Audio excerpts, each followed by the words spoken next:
Hi, this is Dr. Antherica Lane, and thank you so much for joining me for another episode of Conversations with Dr. Lane. Today, we have a phenomenal guest, Letitia Simone Block. Letitia Block is the Director of Law for the City of Hamilton, Ohio. She is going to take us to school today. I hope you're ready to catch the bus. We are going to talk about voting, voting rights. We'll even talk about the Constitution and constitutional amendments. It is going to be a learning experience and hopefully a motivating experience. I hope you're ready. Here we go.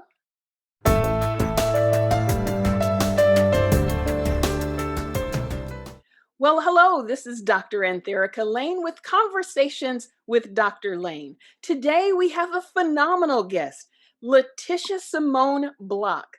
Letitia Simone Block is Director of Law for the City of Hamilton, Ohio. Prior to serving as Director of Law, Letitia served as Director of Human Resources and Assistant Law Director, Labor and Employment, Counsel for the City. Before joining the city, Letitia practiced law for several years at large law firms, primarily assisting public and private sector clients with their labor and employment law needs. Letitia is a mentor for the Summer Work Experience in Law program, also known as SWELL. She is a member of the Black Lawyers Association of Cincinnati and a member of Alpha Kappa Alpha Sorority Incorporated. Letitia graduated cum laude from Miami University with a Bachelor of Arts and from the Ohio State University Moritz College of Law with a Juris Doctor degree. She has been listed as an Ohio Super Lawyers Rising Star, a YWCA Outstanding Women of Achievement honoree, and in Cincinnati's 40 under 40 class. Letitia is married to William J. Block I. The couple has one son, William J. Block II. Letitia, it's such an honor to have you with us today. Oh, thanks so much for having me, Dr. Lane. I really appreciate the invitation. And I'm so excited to talk to you today about the importance of voting. I've watched some of your other programs on important topics like credit and education, and this is surely going to be a great conversation today. I'm really excited to talk about voting. We're in a very important time in our life, and I thought it would be important to bring in the expert to talk about what can we do to make a difference with our vote. All right, Letitia, we're going to get started with our questions. First of all, I think it's important for us to know, why is it so important that we vote? What is at stake if we don't vote? Well, voting is how we decide who we want to represent us on a federal level, a state level, and a local level. It's also how we speak up on issues like, do I want marijuana to be legalized in my state? Am I okay with paying additional taxes so that the streets in my neighborhood can be paved? Am I also paying additional taxes so that the schools in my neighborhood can receive additional funding? So you may see signs in your neighborhood like vote yes on issue 2 or vote no on issue 5. When we decide that we don't want to vote, we're essentially saying, I'm okay with someone else speaking up for me on issues. I'm okay with someone else deciding who to represent me in elected positions that can affect my life. Like it or not, our American political system is a competitive one. So, for the most part, our elections are majority wins. And we know that in each and every election, somebody's going to vote. People are going to vote. Someone is going to fill the seat. So, the question in my mind is, am I going to have anything to do with it? And from my perspective, the answer should always be yes. Yes, every single time. Yes, I have something to say. Yes, I want to be heard, because otherwise you're just trusting that the people who show up at the polls and vote are going to somehow vote in a way that's reflective of your own personal interest. And I think that's just a gamble we shouldn't take. The stakes are too high for that. We, the American people, have the power to decide on the society that we want by putting people in office to help create that society, and then by holding those elected officials accountable. So I think vote every single time in each and every election. As we all know, we recently lost civil rights leader and activist, Senator John Lewis. How did Senator Lewis contribute to the fight for voting rights? Why is it important to know our history in regard to voting rights? So John Lewis is a civil rights icon. His legacy will live on for years to come. And we are so thankful, so very thankful for all he did so that we can be where we are today. When he was just 25 years old, John Lewis led an effort to register African American voters in the South to vote. And related to that effort, on Sunday, it was March 7th, 1965, a date that's known as Bloody Sunday. John Lewis and Hosea Williams led approximately 600 demonstrators as they were brutally beaten, attempting to march from Selma to Montgomery, Alabama, which was the state's capital. That event, that historic event, brought national attention to voting rights. And then 8 days after that, Lyndon B. Johnson, the president at the time, announced his intention to pass a federal voting rights act so that no federal, state, or local government can deny the right to vote on the basis of race or ethnicity. And then in August of 1965, the Voting Rights Act was passed into law. So it's so important to know the struggle for voting rights for me in order to fully understand the power of the vote, because we needed the Voting Rights Act of 1965 to pass, because even though we had the 15th Amendment that was designed to give Black people the right to vote, we still had lots of local jurisdictions that were using intimidation, they were using poll taxes and literacy tests to keep Black people from voting. And these disenfranchisement efforts were so effective that in 1940, only 3% of the African Americans of the South were registered to vote.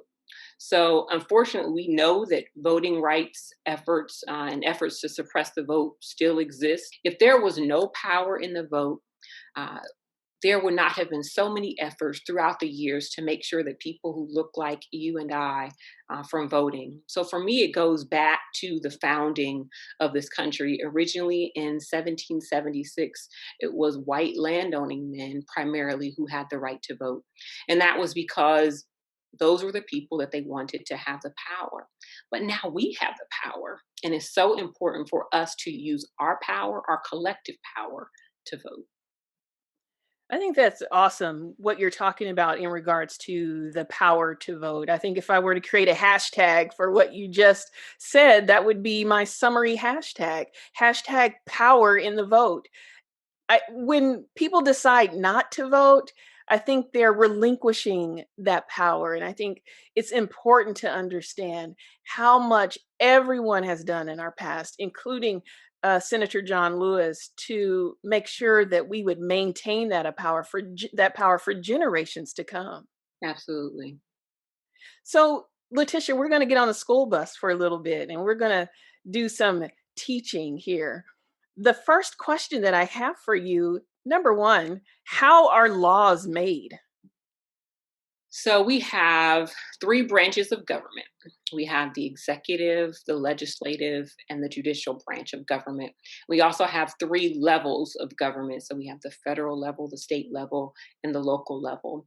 So the executive branch on the federal level includes the office of the president.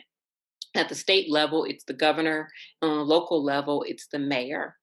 The legislative branch on the federal level includes United States senators and also members of the House of Representatives. And at the state level, it includes members of your state legislature. At the local level, those are members of your city council. The judicial branch includes our trial courts, our courts of appeal, and we have those courts at the federal, state, and local level. So when people typically think about laws, they're typically thinking about statutory law. Statutory law on the federal level starts with a bill being introduced, and then it goes to committee, and then it passes in the House and the Senate, and then it's eventually signed into law by the president. Courts create common law when they write decisions, but because our government is set up to have checks and balances, they're not supposed to be creating common law out of thin air.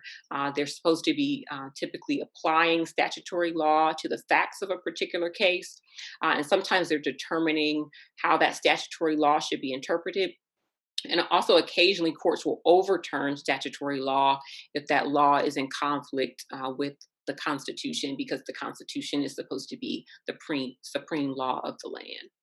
So that was an excellent summary of how our laws are made.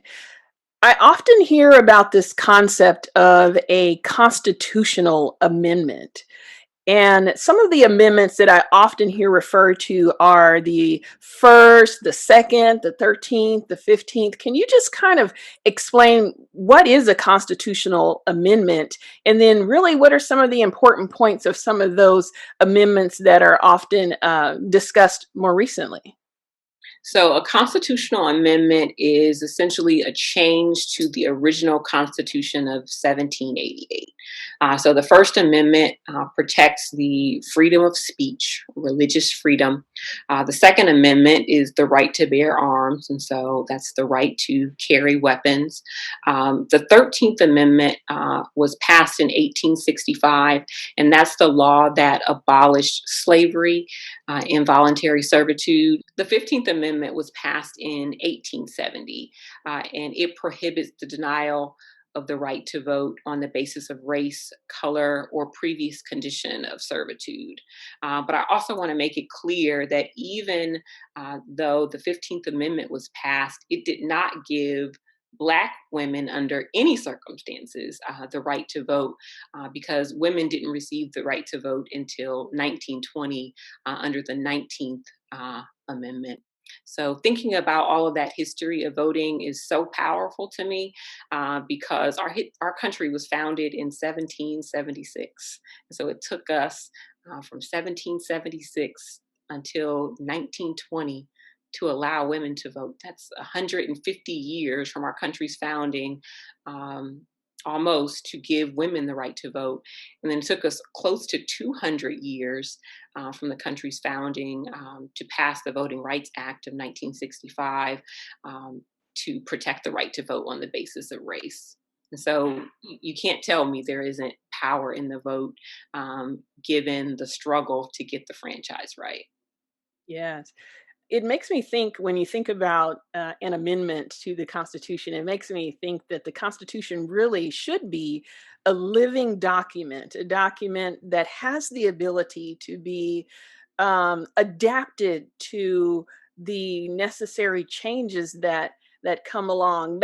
Back in the day, in the 1776 times, it might have been thought that, oh, it wasn't necessary to give Black people the right to vote, but so much has changed. We're human beings. We're more educated. We have opinions, and so the Constitution should be able to adapt to those types of changes. What are your thoughts about that? I mean, I completely agree with that. We saw the most recent change to voting in 1971 with the 26th Amendment. That's when we were seeing troops going to fight to fight in Vietnam.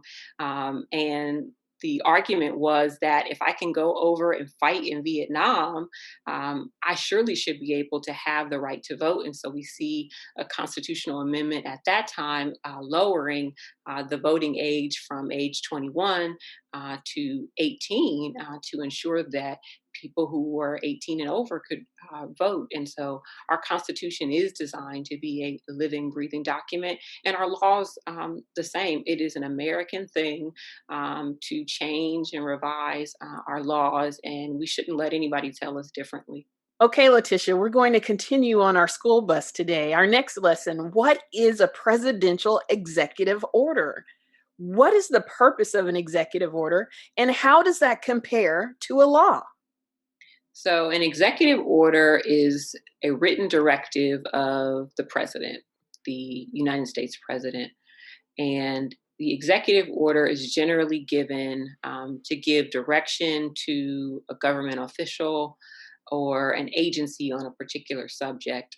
Um, they can have the effect of law if it is based upon authority vested in the president or authority based upon statutory law, but they are not in and of themselves independent law. Okay, so let's talk a little bit now about how the president is elected. How is it that a presidential candidate can win the popular vote but still lose the election? So that very scenario happened in the 2000 presidential election. It also happened in the 2016 presidential election. And that's because the president is not chosen based upon the popular vote. The president is chosen based upon the electoral college and the votes there. So in 2000, George W. Bush received fewer popular votes than Al Gore, but George Bush received the majority of the electoral votes. And so, therefore, he was declared the president. In the 2016 election, we saw that Donald Trump received fewer popular votes than Hillary Clinton, but Donald Trump received the majority of the electoral votes. So, this process is set forth in our United States Constitution. The Electoral College is made up of 538 electors. A state gets a particular number of electors based upon the number of U.S. senators and the members of Congress from that particular state. So Ohio gets 18 electoral votes. A state like California, they get 55 electoral votes based upon the senators and members of Congress in that state. And electoral votes are awarded based upon the popular vote in each state. So the candidate that receives 270 electoral votes or more is elected the president. We often hear the chant, no justice, no peace. In your opinion, how can we achieve justice in the United States of America? That's a heavy question there. And I think the answer that you get to that question is going to depend on um, who you ask that question to and how they view justice. Justice is about fairness um, and what you think is just, what you think is fair, um, can be very different from what I think is just and fair. But when people are chanting "No justice, no peace," they're usually chanting that because there is a belief that justice has not been served, right? That something has happened that is incredibly unfair, and in the wake of the murders of George Floyd and Breonna Taylor, we saw protests all over the country. And those protests brought about change. So we have seen all over the country, cities and states introducing legislation banning chokeholds, prohibiting no knock warrants. And then we've already talked about the change that happened with the Voting Rights Act when John Lewis was active during the civil rights movement. So we know that protests um, can bring about creating a more just society. It's a tactic. It is a tool, but there are other tactics and tools, including voting. And voting is a tactic that's absolutely essential. It should never be abandoned on the road to justice. So, in my opinion, everyone who went out to protest should also be voting and should be determining right now how they will be voting, whether that is via absentee ballot, whether that's early voting, or whether you're going to go out to the polls on November 3rd, Election Day. Anyone right now can go to vote.org and many other websites to check their voter registration status, to request an absentee ballot, and to find their polling location. So we've talked about the tactics of protesting and voting, but I also want to mention the importance of accountability and advocacy in order to achieve justice. So when we cast our ballots, that's often the end of the citizen engagement for a lot of people. We just drop off our ballot and we leave it there. But from my perspective, we have to hold our leaders accountable. My last semester when I was in college and before I started law school, I interned at the NAACP in the Washington Bureau that's located in Washington, D.C. And in that office, I lobbied the United States Congress on behalf of the NAACP's legislative priorities. And we also reached out to members of the NAACP to contact their elected officials and let them know where they stood on crucial issues. And that's accountability and advocacy at work. And I have to mention that advocacy, it costs money. It's not free. So even though I was working for college credit at the NAACP, so much of the work that we did needed funds. And so if you go on the pages of social justice organizations, you will often see a button for you to be a member and to donate. And those donations and memberships fuel social justice. So we should always look at advocacy and accountability when we're thinking about justice. But from my perspective, we should not leave it just to the organizations to try to create a more just community. Each of us um, have the power to be able to speak up each and every day about indignities in our society, whether they're big or small. For example, if you see a cashier in front of you and they hand the person their money, but then they put your money on the counter, you should say something to them. That goes about raising awareness about indignities in our society.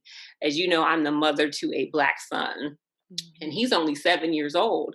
And there already have been multiple instances in his life where I've had to advocate for him. And oftentimes it is exhausting. I find it to be annoying at times, but it's all right because he's got the right mother for the job. We must always speak up against indignities. I know it can be exhausting. I know that it can make you weary. And sometimes you can feel like I'm tired of this or I don't have time for this today, but we must make the time. Our ancestors had to put up with so much more than we do now, and we have to speak up so that people who are coming after us can have it better than we do. Wow, you really brought some powerful points, Letitia, about the accountability piece. I mean, everything you said was very powerful. But I think as I speak to professionals with this show, with this platform across various industries, I really hope that I'm challenging the audience to think about in your particular industry, in your particular environment, how can you be an advocate?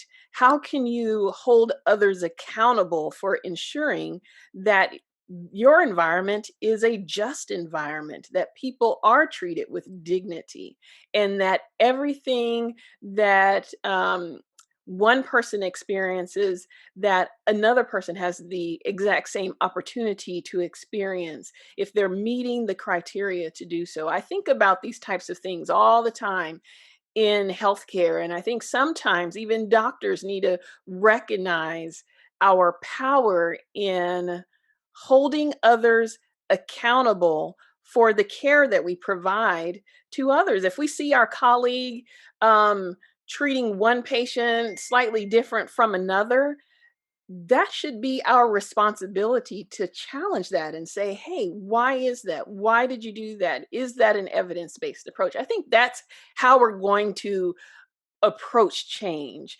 by initiating that dialogue. So I really appreciate you bringing up that point. You are absolutely right, and we can do more than one thing at a time. We can walk in, chew gum. We can be accountable in our everyday actions. We can vote. We can pursue lots of methods to bring about change in our society, and we must. We must. Yes, and I also really liked your perspective just coming as a mom. We all know that when George Floyd was on the ground with the knee on his neck, he started to call for his mom.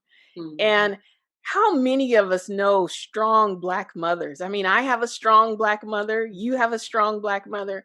What would this world be without strong African American mothers? And George Floyd knew the power of calling upon his mother. Mm, So sometimes mothers, we need to reach down inside and find that strength that comes really from the strength of our ancestors, even from the strength that God has instilled in us. And we need to stand up on some of these indignities and some of these injustices that are happening in this world and for generations before us. absolutely. So, as we bring our show to a close, it's been such an awesome conversation with Letitia Block. Um, One of my objectives today is to encourage everyone to vote.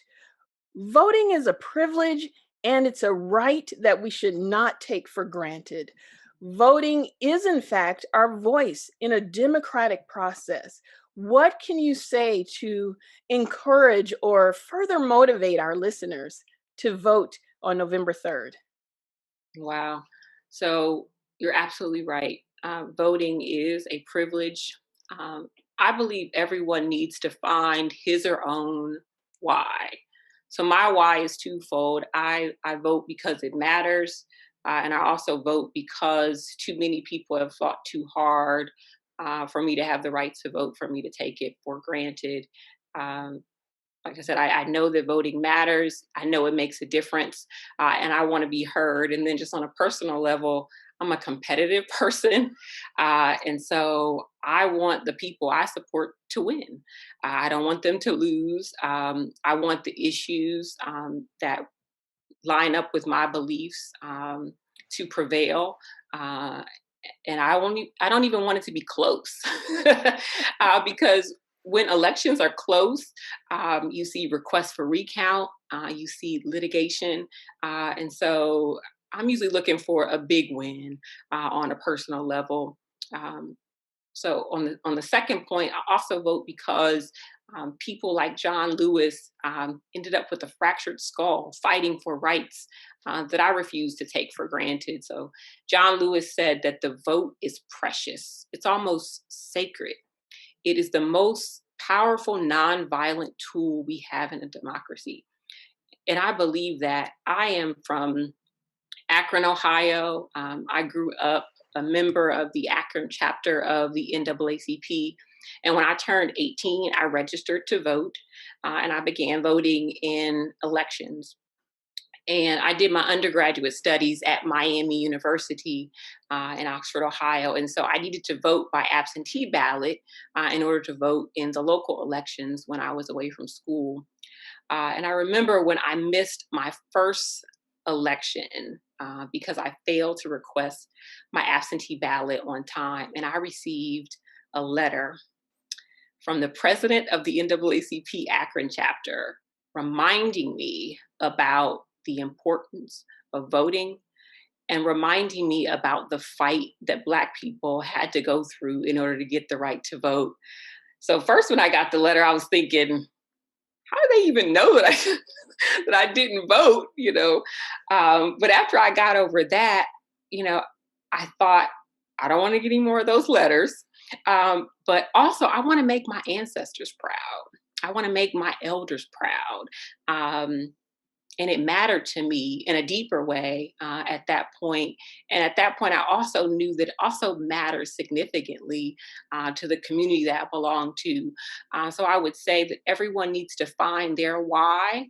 Your why may be personal. You may say, I want to vote because I have all the student loan debt, and I want to vote for people who are going to help me address that. You may want to vote personally because you have healthcare issues, and you want to see a society that has the most equitable healthcare. You may be voting for your children and saying, I want to make sure that I vote for leaders that are going to ensure that if we face a pandemic like the coronavirus has created, that We have leaders in office that are going to keep my children safe during that time on a federal, state, and local level. So after you find your why, vote in each and every election. Um, just this week, I heard a lawyer speak about police reform. And they were talking about the changes that had happened in the wake of the deaths of George Floyd and Breonna Taylor. And he said, fortunately, news cycles have short attention spans. And so he says, who knows whether we will continue to see police reform?